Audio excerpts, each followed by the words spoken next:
నమస్కారం. ఆంధ్ర టైమ్స్ కి స్వాగతం. హెడ్లైన్ చూద్దాం.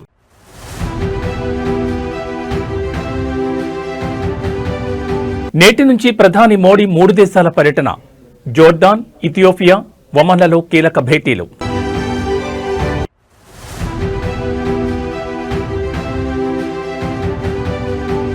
గన్నవరంలో టీడీపీ వర్సెస్ వైసీపీ. మాజీ ఎమ్మెల్యే వల్లభనేని కలిశారనే అక్కసుతో దాడి.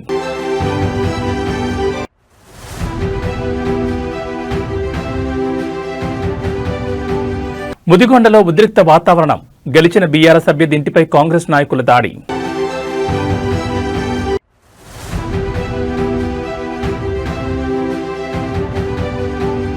ఇండిగో సంక్షోభంపై జోక్యానికి సుప్రీం నిరాకరణ. ఇప్పటికే ఢిల్లీ హైకోర్టులో విచారణ జరుగుతోందని వెల్లడి.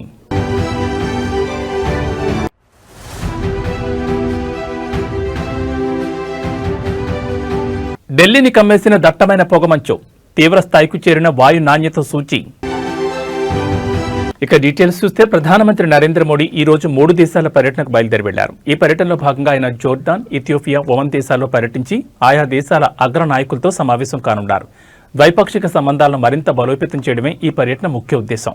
విదేశీ వ్యవహారాల మంత్రిత్వ శాఖ వెల్లడించిన వివరాల ప్రకారం ప్రధాని తన పర్యటనలో భాగంగా మొదట జోర్డాన్ చేరుకుంటారు. ఆ దేశ రాజు అబ్దుల్లా బిన్ అల్ హుస్సేన్ ఆహ్వానం మేరకు అక్కడ 2 రోజులు పర్యటిస్తారు. భారత్, జోర్డాన్ మధ్య దౌత్య సంబంధాలు ఏర్పడి 75 సంవత్సరాలు పూర్తయిన సందర్భంగా ఈ పర్యటనకు ప్రాధాన్యత ఏర్పడింది. ఇరు దేశాల మధ్య సహకారం, ప్రాంతీయ శాంతి, భద్రత వంటి అంశాలపై ఇరువురు నేతలు చర్చించనున్నారు. అనంతరం మంగళవారం ఇథియోపియా ప్రధాని అబీ అహ్మద్ అలీ ఆహ్వానం మేరకు ప్రధాని మోడీ ఆ దేశంలో పర్యటిస్తారు. ప్రధాని హోదాలో మోదీ ఇథియోపియాకు వెళ్లడం ఇదే తొలిసారి. ఈ పర్యటనలో ఇరు దేశాల మధ్య మైత్రి, సహకారాన్ని మరింత ముందుకు తీసుకెళ్లే అంశాలపై చర్చిస్తారు. చివరిగా డిసెంబర్ 17, 18 తేదీల్లో ప్రధాని ఒమన్లో పర్యటిస్తారు. ఒమన్ సుల్తాన్ హైదర్ బిన్ తారిక్ ఆహ్వానం మేరకు అక్కడికి వెళ్లనున్నారు. ఇరు దేశాల మధ్య దౌత్య సంబంధాలు ఏర్పడి 70 ఏళ్లు పూర్తవుతున్న నేపథ్యంలో ఈ పర్యటన జరగనుంది. వాణిజ్యం, పెట్టుబడులు, రక్షణ, ఇంధనం, భద్రత వంటి పలు రంగాల్లో వ్యూహాత్మక భాగస్వామ్యాన్ని సమీక్షించడమే లక్ష్యంగా ఈ పర్యటన సాగనుంది. ప్రధాని మోడీ ఒమన్లో పర్యటించడం ఇది 2వసారి.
ఇండిగో ఎయిర్లైన్స్లో ఇటీవల నెలకొన్న తీవ్ర అంతరాయాలు, విమానాల రద్దుపై దాఖలైన ప్రజా ప్రయోజన వ్యాజ్యాన్ని విచారించేందుకు సుప్రీంకోర్టు ఇవాళ నిరాకరించింది.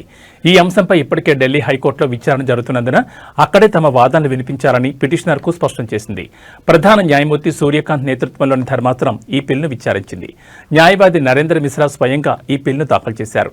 ఇదే అంశంపై ఢిల్లీ హైకోర్టులో విచారణ కొనసాగుతోందని, directorate general of civil aviation కూడా ఓ కమిటీని ఏర్పాటు చేసిందని ధర్మాసనం దృష్టికి తెచ్చారు. దీనిపై స్పందించిన ధర్మాసనం ఒకే అంశంపై 2 చోట్ల సమాంతర విచారణలు అవసరం లేదని పేర్కొంది. పిటిషనర్ తన వాదనలను ఢిల్లీ హైకోర్టులో వినిపించేందుకు అనుమతించాలని ఉన్నత న్యాయస్థానాన్ని కోరింది. ఇటీవల ఇండిగో విమానాలు భారీ సంఖ్యలో రద్దు కావడం, ఆలస్యం అవడంతో ప్రధాన విమానాశ్రయాల్లో మానవతా సంక్షోభం తలెత్తిందని పిటిషనర్ తన పిల్లో ఆరోపించారు. వృద్ధులు, చిన్నారులతో సహా వేలాది మంది ప్రయాణికులు ఆహారం, నీళ్లు, సరైన వస్తువులు లేకుండా గంటల తరబడి పడిగాపులు కాయాల్సి వచ్చిందని పేర్కొన్నారు. ఇది రాజ్యాంగంలోని ఆర్టికల్ 21కి భంగం కలిగించమేనని వాదించారు. మరోవైపు ఈ అంశంపై విచారణ జరుపుతున్న ఢిల్లీ హైకోర్టు లక్షలాది మంది ప్రయాణికులను ఇబ్బందులు గురిచేసేలా పరిస్థితిని ఎందుకు దిగజార్చారని కేంద్రాన్ని ప్రశ్నించింది. ఈ కేసు తదుపరి విచారణను జనవరి 22కి వాయిదా వేసింది. ఇదిలా ఉండగా తమ కార్యకలాపాలు క్రమంగా సాధారణ స్థితికి వస్తున్నాయని, ఈ నెల 12న 2050 విమానాలు నడపగా కేవలం 2 మాత్రమే రద్దయ్యాయని ఇండిగో ప్రకటించింది.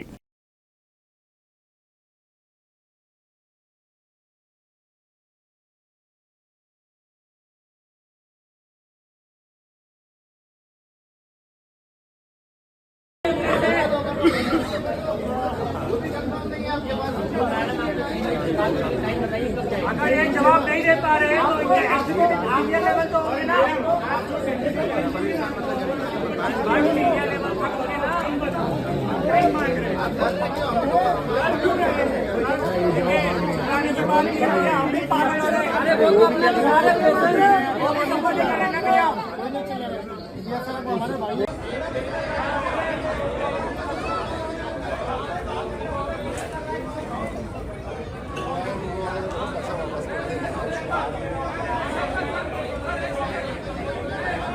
तब मेरे जैसे अपने भाई को पंजाब को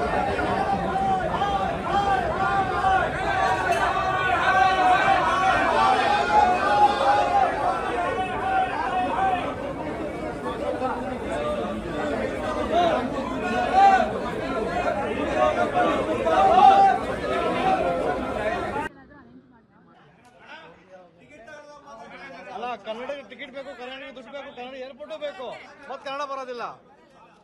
ಮಾಡಿ ఇంటికి వెళ్ళేస్తే ಒಂದು నీచ కడుపే. దేశ రాజధాని ఢిల్లీని పొగమంచు కమ్మేసింది. నగరంలో కాలుష్యం ప్రమాదకర స్థాయిలో కొనసాగుతోంది. ఎయిర్ క్వాలిటీ ఇండెక్స్ 450 మార్కును దాటింది. కొన్ని ప్రాంతాల్లో 500 పాయింట్లు AQI నమోదైంది. విజిబిలిటీ పడిపోవడంతో విమానాలు రాకపోకలు ఆలస్యమవుతున్నాయి. విమానాల ఆలస్యంపై ఎప్పటికప్పుడు సమాచారం అందిస్తున్నామని ఇండిగో సంస్థ తెలిపింది. ప్రయాణికుల భద్రతకు అత్యధిక ప్రాధాన్యమిస్తూ విమానాల కార్యకలాపాలు కొనసాగిస్తామని పేర్కొంది. మరోవైపు పొగమంచు నేపథ్యంలో వాతావరణ శాఖ రెడ్ అలర్ట్ జారీ చేసింది. రోడ్డు క్లారిటీగా కనపడకపోవడంతో వాహనదారులు తీవ్ర ఇబ్బందులు ఎదుర్కొంటున్నారు. వాయు కాలుష్యం తీవ్రతరం అవుతున్న నేపథ్యంలో శ్వాసకోశ సమస్యలు పెరిగే అవకాశం ఉందని వైద్యులు హెచ్చరిస్తున్నారు. దీంతో విద్యార్థుల ఆరోగ్యాన్ని దృష్టిలో ఉంచుకుని పాఠశాలలు హైబ్రిడ్ మోడ్లో కొనసాగుతున్నాయి.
ఖమ్మం జిల్లా ముదిగొండ డిప్యూటీ ముఖ్యమంత్రి బట్టి విక్రమార్క నియోజకవర్గంలో పంచాయతీ ఎన్నికల ఫలితాలు అనంతరం రాజకీయ ఉద్రిక్త పరిస్థితులు చోటు చేసుకున్నాయి.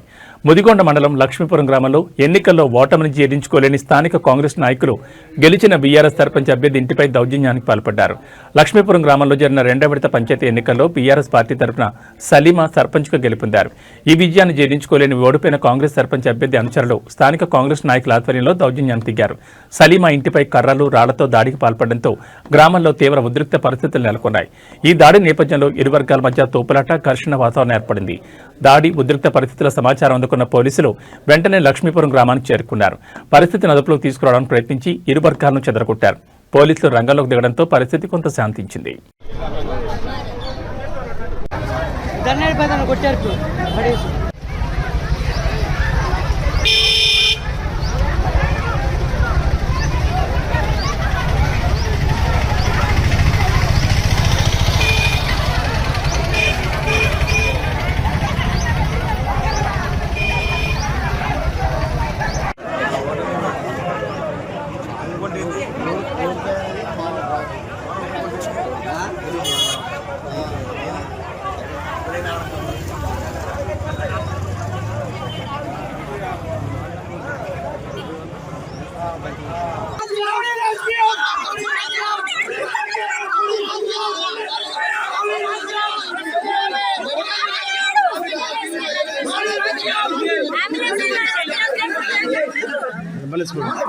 రాజన్న సిరిసిల్ల జిల్లా వేములవాడ ఎన్నికల ప్రచారంలో భాగంగా చురుగ్గా పాల్గొంటూ ఆకస్మికంగా గుండెపోటుతో మరణించిన బీఆర్ఎస్ సర్పంచ్ అభ్యర్థి కుటుంబంలో విషాద ఛాయలమ్ముకున్నాయి.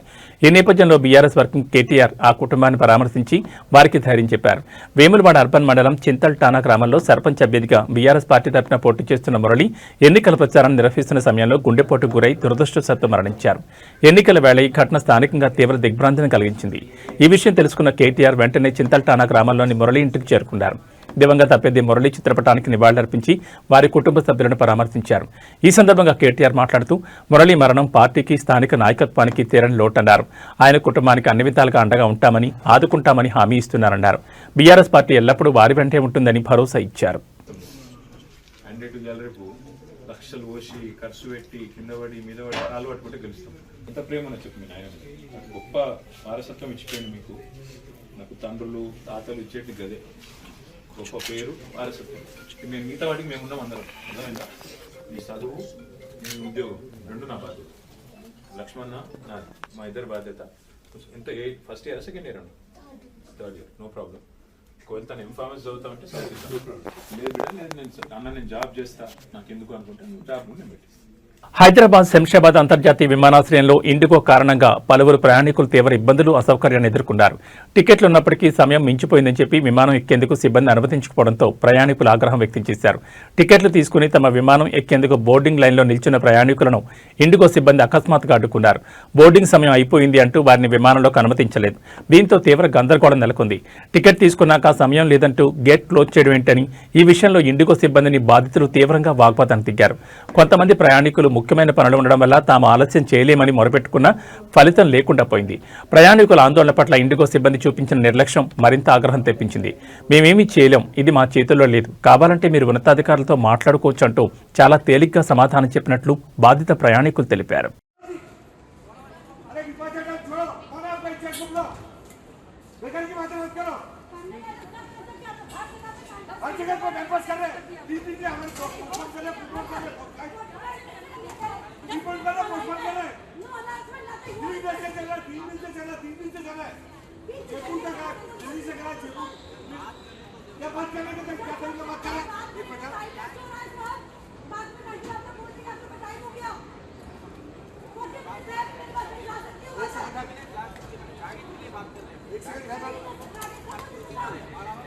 क्या आपके साथ चलना क्या रिपोर्ट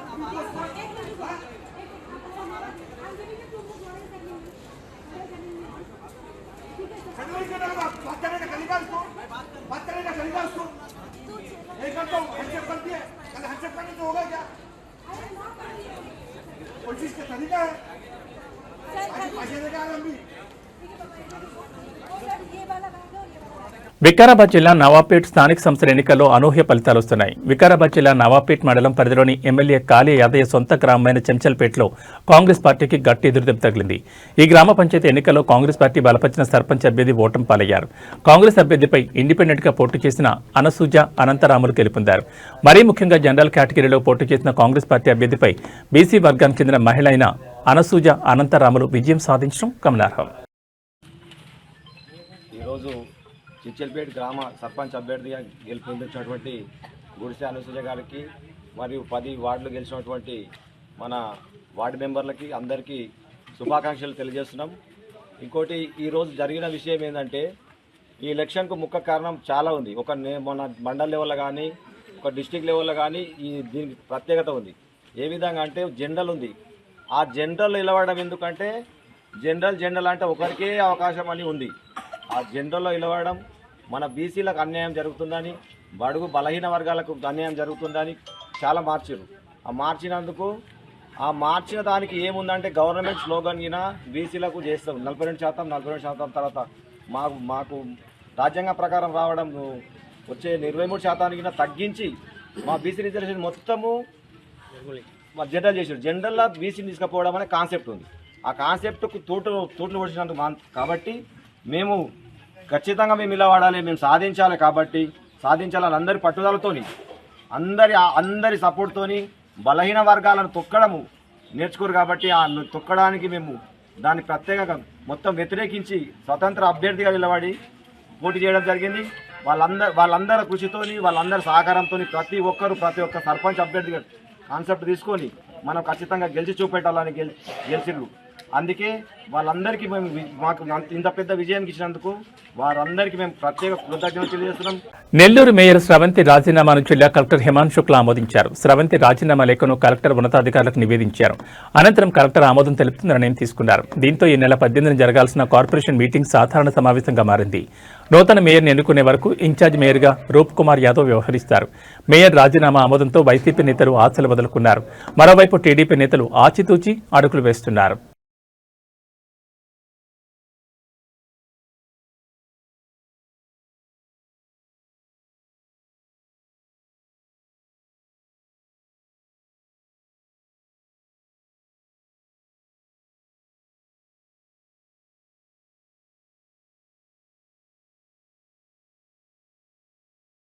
గన్నవరంలో మరోసారి తెలుగుదేశం పార్టీ వర్సెస్ వైఎస్సార్ కాంగ్రెస్ పార్టీకి పరిస్థితి మారిపోయింది. కృష్ణా జిల్లా గన్నవరం నియోజకవర్గంలో రాజకీయ ఉద్రిక్తత నెలకొంది.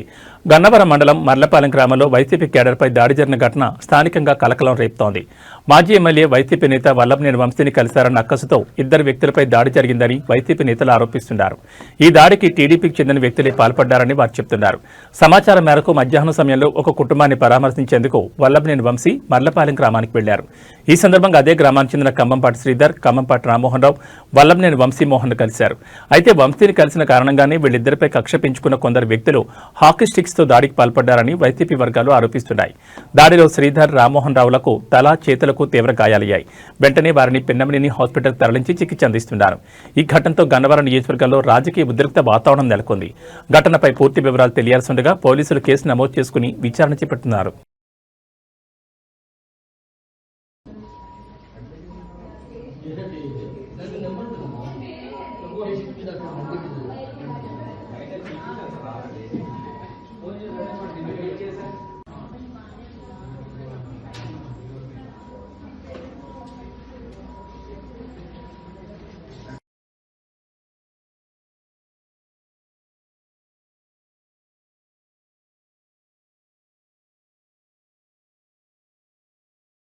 మెడికల్ కళాశాల ప్రైవేటీకరణకు వ్యతిరేకంగా ప్రజల నుంచి సేకరించిన 1,00,00,000 సంతకాల ప్రతులను గవర్నర్కు అందజేయనున్న మాజీ సీఎం జగన్మోహన్ రెడ్డికి మద్దతు పలికేందుకు వైసీపీ శ్రేణులు బయలుదేరి వెళుతున్నారు. ఇందులో భాగంగా అనకాపల్లి జిల్లా పాయకరావుపేట నియోజకవర్గ పరిధిలోని వైసీపీ క్యాంపు కార్యాలయం నుంచి సుమారు 100 కార్లతో జిల్లా పార్టీ కార్యాలయం వరకు ర్యాలీ నిర్వహించారు. పాయకరావుపేట సమన్వయకర్త మాజీ ఎమ్మెల్యే కంబాల జోగుల ఆధ్వర్యంలో ఈ ర్యాలీ జరిగింది. ఈ ర్యాలీలో భారీగా వైసీపీ నేతలు, కార్యకర్తలు పాల్గొన్నారు.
విద్యుత్ పొదుపుతో భావితరాలకు భరోసా అంటూ ప్రకాశం జిల్లా ఒంగోలులో జిల్లా విద్యుత్ కార్యాలయం నుంచి కలెక్టర్ కార్యాలయం వరకు ర్యాలీ నిర్వహించి మానవహారం చేపట్టారు. అనంతరం విద్యుత్ శాఖ ఎస్సీ కట్ల వెంకటేశ్వర్లు మాట్లాడుతూ జాతీయ ఇంధన పొదుపు వారోత్సవాల్లో భాగంగా నేటి సంకల్పం రేపటి వెలుగుల సహకారమని అన్నారు. విద్యుత్ వృధా కాకుండా కాపాడుకోవాల్సిన బాధ్యత ప్రతి ఒక్కరిపై ఉందన్నారు. భావితరాలకు చక్కని పర్యావరణం అందించేలా ఇంధన వనరులను బాధ్యతతో వినియోగిస్తామని, బాధ్యత గల భారతదేశ పౌరునిగా విద్యుత్ వృధాను అరికడతామని విద్యార్థుల చేత ప్రతిజ్ఞ చేయించారు.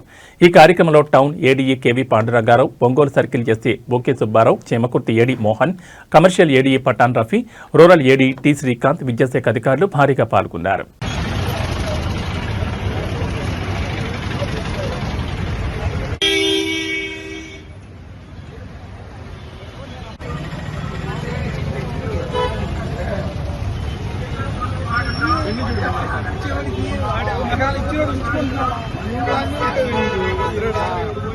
ఈ పని చేస్తే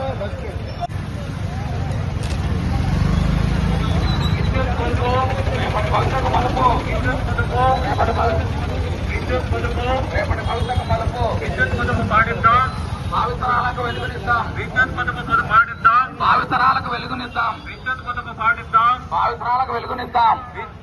విద్యుత్ పొదుపు పాటిద్దాం. భావితరాలకు వెలుగునిద్దాం. విద్యుత్ శౌర్యం సామాజిక నేరం. విద్యుత్ శౌర్యం సామాజిక నేరం. విద్యుత్ శౌర్యం సామాజిక నేరం. ఒక యూనిట్ విద్యుత్ ఉత్పత్తి చేస్తే 2 యూనిట్లు అవసరం ఉంది. కాబట్టి మీరు త్వరితగతిన అందరూ కూడా త్వరగా వచ్చేయండి. ఇంధన పొదుపు ర్యాలీలో ఉన్న వాళ్ళందరూ ముందుకు వచ్చేయండి. పొదుపుగా వాడుకోవాల్సిన బాధ్యత ప్రతి ఒక్కరి మీద ఉంది. లేదంటే భావితరాలు ఆత్మసాక్షిగా జాతీయ ఇంధన పొదుపు వారోత్సవాల్లో భాగంగా డిసెంబర్ 14 నుంచి 20 వరకు ప్రతి సంవత్సరం ఇంధన పొదుపు వారోత్సవాలు నిర్వహించిన విధంగానే ఈ సంవత్సరం కూడా నిర్వహించడం జరుగుతూ ఉంది. ఈ వారం రోజులు వివిధ కార్యక్రమాలు, పిల్లలకి కాంపిటీషన్స్ అయితేమి, ఎలక్యూషన్స్ కానీ, ఎస్ఏ రైటింగ్ కాంపిటీషన్స్ కానీ, అలాగే మన ఈ ర్యాలీ కానీ, దీనిటన్నిటి ఉద్దేశం ఏంటంటే ప్రజల్లో విస్తృత అవగాహన కల్పించి విద్యుత్తుని పొదుపుగా వాడుకోవాలి. భావితరాలకి మనం మంచిగా విద్యుత్తుని అందించాలంటే పొదుపు ఈ రోజు నుంచే ప్రారంభించాలని, అట్లాగే కార్యాలయాల్లో కానీ, స్టూడెంట్స్ కానీ అందరూ ఎవరెవరి పరిధిలో వారు విద్యుత్తుని పొదుపుగా వాడుకోవాలని, విద్యుత్తు ఒక జాతీయ సంపద అని, దాన్ని వృధా చేయరాదని చెప్పేసి శబరిమల అయ్యప్ప స్వామి ఆలయానికి భక్తులు పోటెత్తుతున్నారు. ప్రస్తుత మండల యాత్ర సీజన్లో స్వామివారిని దర్శించుకున్న యాత్రికుల సంఖ్య ఇప్పటికే 25 లక్షలు దాటింది. గత ఏడాది ఇదే సమయంతో పోలిస్తే ఇది గణనీయమైన పెరుగుదలని అధికారులు తెలిపారు. రద్దీ పెరిగినప్పటికీ పటిష్టమైన ఏర్పాట్ల కారణంగా దర్శనాలు సజావుగా సాగుతున్నాయని Sabarimala chief police coordinator ADGP S Sreejith ఇవాళ ఒక ప్రకటనలో వెల్లడించారు. గత ఏడాది ఈ సమయానికి సుమారు 21 లక్షల మంది భక్తులు రాగా ఈసారి ఆ సంఖ్య 25 లక్షలు దాటిందని ఆయన తెలిపారు. యాత్ర ప్రారంభమైన తొలి రోజుల్లో అధిక రద్దీ కనిపించినా సకాలంలో తీసుకున్న చర్యలతో పరిస్థితిని అదుపులోకి తెచ్చామన్నారు. వర్చువల్ క్యూ పాసులలో కేటాయించిన తేదీల్లో కాకుండా వేరే రోజుల్లో భక్తులు రావడమే ప్రాథమికంగా రద్దీకి కారణమని ఆయన స్పష్టం చేశారు. కేటాయించిన తేదీల్లోనే వస్తే అందరికీ సౌకర్యవంతంగా దర్శనం లభిస్తుందని సూచించారు. ఈ సీజన్లో వారాంతాల్లో కంటే 10 దినాల్లోనే భక్తుల తాకిడి ఎక్కువగా ఉంటోందని శ్రీజిత్ పేర్కొన్నారు. ఈ నెల చివరి నాటికి రద్దీ మరింత తీవ్రమయ్యే అవకాశం ఉందని అంచనా వేస్తున్నామన్నారు. పెరగనున్న భక్తుల సంఖ్య దృష్టిలో ఉంచుకుని అందరికీ సులభంగా దర్శనం కల్పించేందుకు అవసరమైన అన్ని ఏర్పాట్లు పూర్తి చేశామని ఆయన తెలిపారు. కాగా ఈ నెల 27 జరిగే మండల పూజతో దాదాపు 2 నెలల పాటు సాగే వార్షిక యాత్రలో మొదటి దశ ముగియనుంది.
ఇవి ఈ బులెటిన్ విశేషాలు. మరో బులెటిన్లో మళ్ళీ కలుసుకుందాం. నమస్కారం.